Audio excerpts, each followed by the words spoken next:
अस्सलाम वालेकुम व्यूअर्स। आज हम पढ़ेंगे हिस्टेरेसिस लॉस। इससे पहले आपने पढ़ा हिस्टेरेसिस लूप और हिस्टेरेसिस। वापस थोड़ा सा मैं इसको रिवाइज करता हूँ।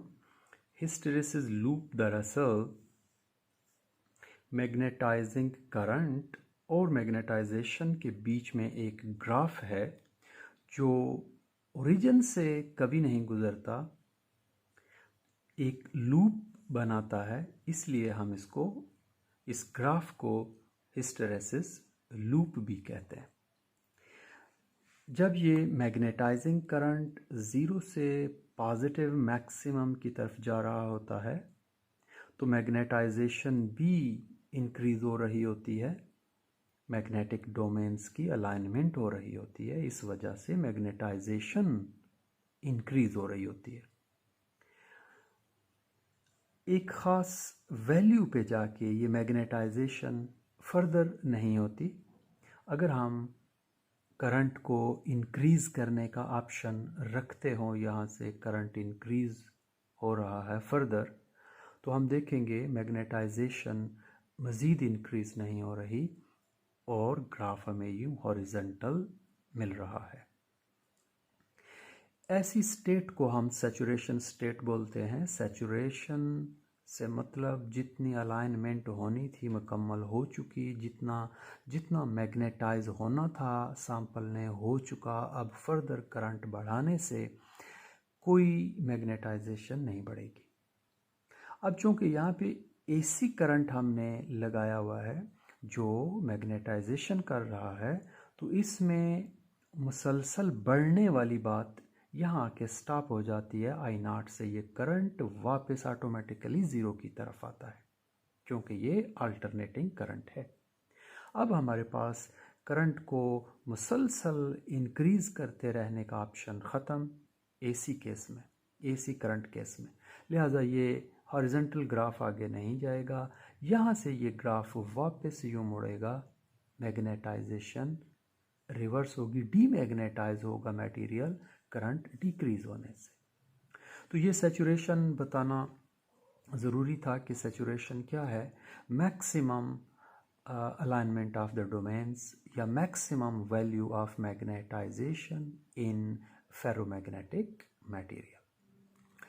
अब हम आते हैं हिस्टेरेसिस लॉस की तरफ। हिस्टेरेसिस लॉस क्या है? दरअसल जब हम स्पेसिमेन को मैग्नेटाइज करते हैं और डीमैग्नेटाइज करते हैं तो दरअसल हम डोमेन्स की, मैग्नेटिक डोमेन्स की बाई फोर्स अलाइनमेंट करते हैं।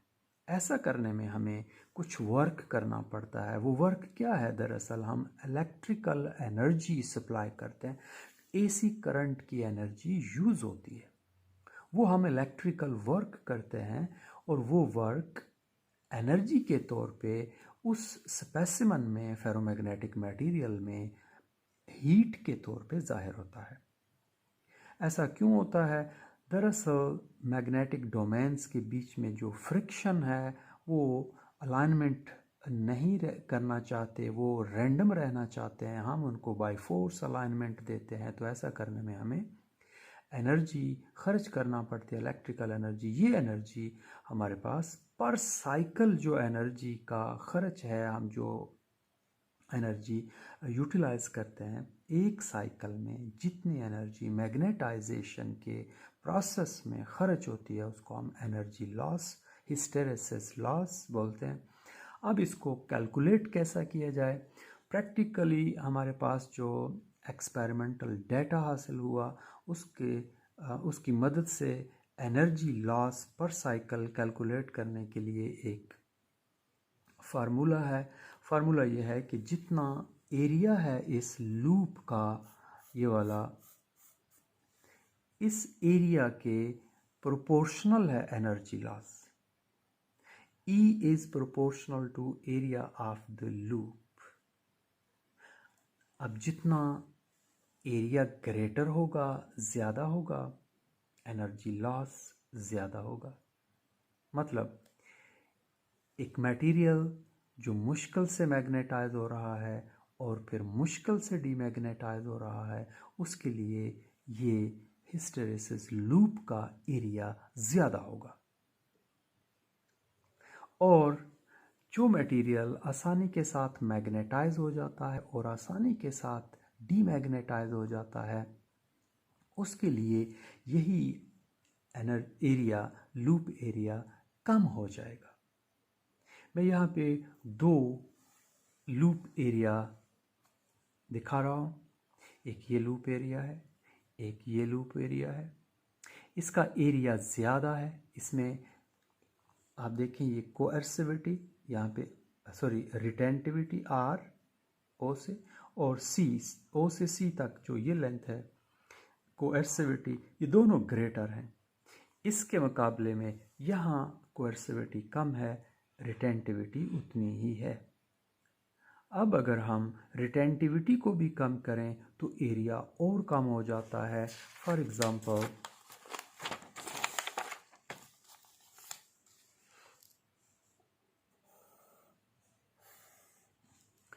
ये हमारे पास एक रिटेंटिविटी है, ये कोएर्सिविटी है, इस तरह से इधर भी कोएर्सिविटी और ये रिटेंटिविटी, और हमारे पास ये एक पॉइंट है और ये एक पॉइंट है। तो इस तरह से हमारे पास एक यूं ग्राफ बनेगा जिसका एरिया स्मॉलर हो जाएगा।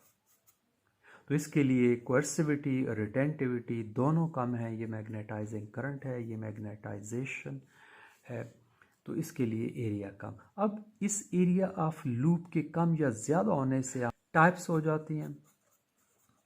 ऐसे मटेरियल्स जिनके लिए हिस्टेरेसिस लूप एरिया ग्रेटर, उनको हम हार्ड मैग्नेटिक